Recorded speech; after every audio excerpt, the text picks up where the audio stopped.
Hello मोर स्नेहर छात्र छात्री माने दीपुसार ज्ञान यूट्यूब चैनल को स्वागत करुच्ची।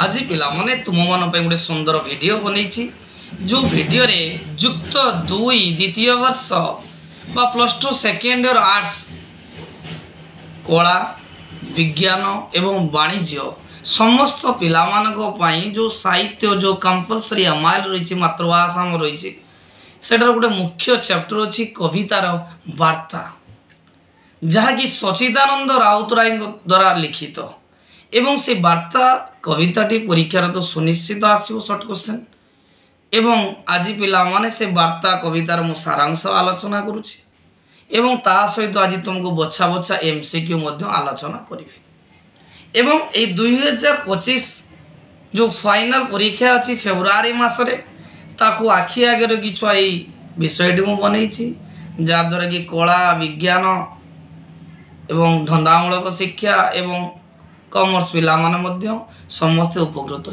पारे। पिला माने देखो वर्तमान वार्ता विषय में सारांश पिला माने आलोचना करुछि वर्तमान वार्ता कवितार कवि छन छुआ सचिदानंद राउतराय जहाँकि तांकर ए जो पांडुलिपि तांकर गोटे संकलन थिला महान ग्रंथ बा सेतिरु ए वार्ता कविताटी आसी अछि। आलोच्य कवितारे कवि सचिदानंद राउतराय समाजवादी चिंताधारा विषय वर्णना करिसंती। समाजवादी चिंताधारा पिला माने तुम पढ़िथिबो इतिहास रे 1917 मसीहा जो ऐतिहासिक रूस विप्लव होइतिला एवं से रूस विप्लव रे समाजवादी चिंताधारा प्रतिफलित होइतिला एवं ए समाजवादी जो चिंताधारा मुख्य परवर्ती कार्ल मार्क्स सी कहते समाज रे कौन सी धनी कि दरिद्र रहिबे नाही समाज रे समस्ते समान जो पूंजीपति मानक बा धनिक श्रेणी बा जमीदार बा राजा मानक द्वारा जो लोक माने अत्याचार होइचंती समाज रे समान अत्याचार देखिबा को मिलिबोनी। समाज रे गोटे श्रेणीविहीन समाज गठन करा जिवो जाकि समाजवादी चिंताधारा प्रतिफलित रूप एवं समाजवाद सबल दर्शन चिंताधारा दिए जे समाज रे कौन सी श्रेणी रही श्रेणी विहीन समाज सृष्टि हम। आलोच्य कविता रे कवि सचिदानंद राउतराय वर्णना करिसंती जे शासक मानक जो गोष्ठी रही जो राजा बा जमीदार बा जो धनिक लोक रही सेमानंक विरुद्ध रे निरीह जनसाधारण किपरि स्वर उत्तोलन करिवे से संपर्क रे से वर्णना करिसंती। कवितारे प्रारंभ रे कवि कहिसंती जे शताब्दीर सिंहद्वार दूत आसीछि। दूत कौन आनिछि ना बर नहीं आसीछि एवं से दूत को को माने बर देइचंती देवता माने देइचंती। कौन बर ना दूत ता सहित किछि वार्ता नहीं आसीछि। ई समाज रे जो माने अवहेलित अत्याचारित होउचंती जो मानकु महाजन साहुकार एवं धनी माने अत्याचार करिसंती सेमानंक विरुद्ध रे स्वर उत्तोलन करिबा पई दूत वार्ता नहीं आसीछि। बहु दिनरु चली आसुथिबा चिंताधारा को बदलाइबा पई दूत देवतांक परामर्श क्रमे लोकमानक पई बर नहीं आसीछि बा वार्ता नहीं आसीछि। एई वार्ता बଳରେ सौ सौ खटकिया मजदूर एवं अवहेलित लोक माने किपरि न्याय पाई परिबे एवं सेमानंकर न्याज्य अधिकार बा मौलिक अधिकार किपरि प्राप्त होई परिबे सेति पई दूत सेमानक पई वार्ता नहीं आसीछि। आलोच्य कवितारे कवि लौकिक ज्ञानर अर्थ होउछि जो माने निजर मौलिक आवश्यकता को पूर्ण करि पारंती नाही से मान को लौकिक ज्ञान बोली कहा जाए एवं दूत जो वार्ता नहीं आसीछि से वार्ता माध्यम रे लोक माने किपरि निजर मौलिक आवश्यकता को पूर्ण करिबा पई पारिबे सेति पई दृष्टि दिया जाइछि एवं एही कवितारे कवि वर्णना करिसंती दूत माध्यम रे लोक माननकु दृढ़ एवं रूढ़ होई अत्याचारी मानक विरुद्ध रे सशस्त्र संग्राम करिबा को पड़िबो। जदि संग्राम करि परिबे ताहले समाज गोटे श्रेणीविहीन समाज रे गठन होई परिबो एवं आगुरी जो थिला लोक मानकु बेठी बेगारी दासत्व प्रथा थिला से विरोध रे आज स्वर उत्तोलन करबा पई सचितानंद राउतराय द्रुत माध्यम रे वार्ता पठेइचंती एवं आजिर पुत्र मानकु आजिर मानव पुत्र मानकु से परामर्श देइचंती जे जो माने बा साहुकार महाजन माने हमको अत्याचार करुचंती सेमानकु हमको प्रश्न पचारिबार समय आसी जाइछि एते दिन धरी लोभ कारागार कहीं गितला कौन पाई आम पितृपुरुष मानक तुम अत्याचार दौल अत्याचार करुल अन्याय करुल कौन पाई से चाबुक प्रहार करुल बंदी करुल एवं सेमानंकर अर्जित धनराशि कहीं लुंठन करुल एवं पचारिबार समय आसी जाइछि एवं एई मानव पुत्र मानक कवि दग्ध एवं भस्म हेबा पाई कहिचंती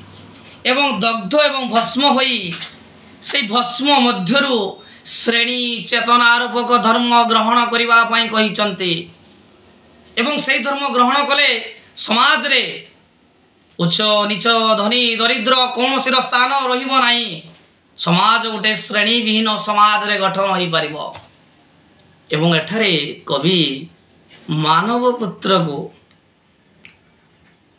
पीड़न सह्य करबा पाई कहिचंती एठारे कवि वर्णना करिसंती जे पीड़नर हेउ जय तार अर्थ हूँ पिला गोटे सुंदर उदाहरण दूची आम तो देह हठात पूरी खराब होची आमे मेडिसिन टे खाईदेले देह भल होगा पुणी हेले मेडिसिन खेले भल जदि देहटा रोगटा अधिक हो आमे कौन कर निहाती बड़ बड़ डाक्तर को जावा देखा ताने आमे जो कष्ट जिते अधिक हम आमे तार उपशम होगापी चेष्टा करवा तेणु एठारे से कहते लोक मान जेते अत्याचार करा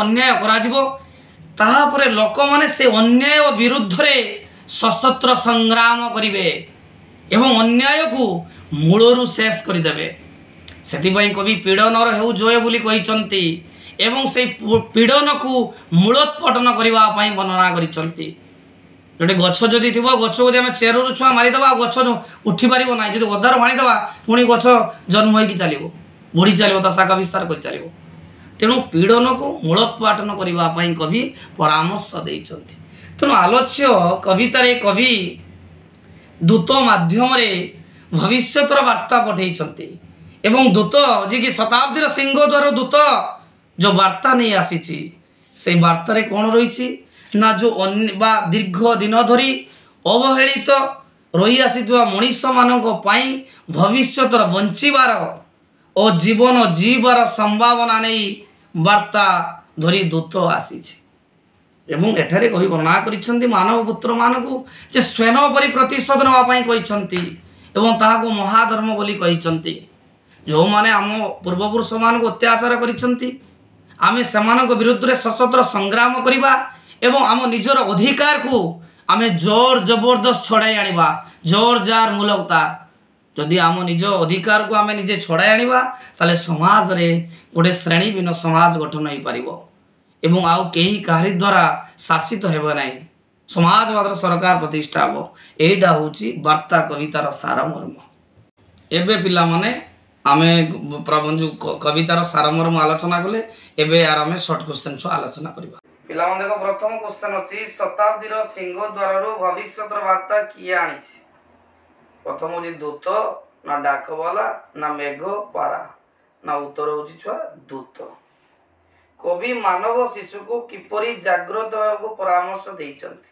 उत्तर है प्रतिशोध परायण होई लौकिक ज्ञान को धरी समस्त को आपणार करी प्रतिश्रुति पालन करी उत्तर होची लौकिक ज्ञान को धरी दीप्त कंठरे कौन पचारे समय आसी ऑप्शन एते दिन धरी लोह कारागार कहीं मनीष कहीं अन्य को विश्वास करुला जीवनर कौन संभावना थिला भविष्य की आशा थिला उत्तर होची एते दिन धरी लोह कारागार कहीं शताब्दीर सिंहद्वार दूत कहार वर आनी ऑप्शन जमीदार महाजन देवता भविष्य उत्तर होची देवता कवि मनुष्य पुत्र को कौन हुआ बोली कहते दग्ध भस्म हेबाकू देवतार रूप नेबाकू अत्याचार हेबाकू कैफियत देबाकू उत्तर होची दग्ध भस्म हेबाकू 6 नंबर जुग जुग धरी मानव आत्मा किए पीड़ा देछि मुरुडेर विभीषिका बात्यार कराल तांडव भीम अत्याचार शोषण बेषण उत्तर पिला मन होची 6 भीम अत्याचार। कवि मनुष्य पुत्र को किपरि प्रतिशोध नियो बोली कहिसंती? ऑप्शन सेनापरी, सिंहपरी, बाघपरी, हाथीपरी। उत्तर पिला मन होची 7 नंबर सेनापरी। कहार साधना जय लाभ करू बोली कवि सचिदानंद राउतराय कहिसंती? कृषर साधना, उत्पादनर ताड़ना, शिक्षार साधना, ब्रह्म ज्ञानर साधना। उत्तर पिला मन होची कृषर साधना। दूत केउठु भविष्यतर वार्ता नहीं आसीछि? दूत सिंह द्वार दूत शताब्दी सिंह द्वार दूत भविष्यतर वार्ता नहीं आसीछि। शताब्दी सिंह द्वार भविष्यतर वार्ता किए धरी आसीछि ना दूत। 3 नंबर कहार वार्ता धरी दूत शताब्दी सिंह द्वार आसीछि? कहार ना भविष्यतर वार्ता धरी दूत शताब्दी सिंह द्वार आसीछि। हीन दासत्व विरुद्ध रे दृढ़ रूढ़ होई कौन करियो कवि कहिसंती? हीन दासत्व विरुद्ध रे दृढ़ रूढ़ होई प्रतिशोध नेवा पई कवि कहिसंती। आजिर मानव पुत्र को दीप्त कंठरे पचरे पई कौन आसीछि? ना आजिर मानव पुत्र को दीप्त कंठरे एते दिनर श्रृंखला लोह कारागार काहीं की थिला बोली पचारिबा पई समय आसीछि। समय दीप्त कंठरे आज पचरिया क्या कह ना समय दीप्त कंठरे आज पचरिया मानव पुत्र को कह। नेक्स्ट पिला मन कही दीप्त कंठरे आज मानव पुत्र कौन पचारुछि? दीप्त कंठरे आज मानव पुत्र पचारुछि एते दिन कहीं श्रृंखला और लोह कारागार थिला। जुग जुग धरी कौन मानव आत्मा को किए पीड़ा देछि? ना जुग जुग धरी भीम अत्याचार मानव आत्मा को पीड़ा देछि। क्यों विषय कैफत मागिबार बेल उपस्थित होइछि? ना एते दिन धरी समाने कहीं दासत्व बंधन एवं भीम अत्याचार पीड़ित होउतले तारा कैफत मागिबार बेल उपस्थित होइछि। शताब्दी सिंह दूत कहार बर आनिछि? ना देवतार बर आनिछि। नेक्स्ट पिला मन से कहिछि कवि कहा को भस्म हो बोली कहिसंती? ना कवि मानव पुत्र को भस्म हो बोली कहिसंती। कीट सम हुआ निष्पेषित कहा प्रसंग रे कहा जाइछि? ना एटी पिला माने मानव पुत्र विषय कहा जाइछि। कवि कहार उच्छेद निर्मूल करबा को कहिसंती? कवि पीड़नर कारण समूह को उच्छेद निर्मूल करबा को कहिसंती।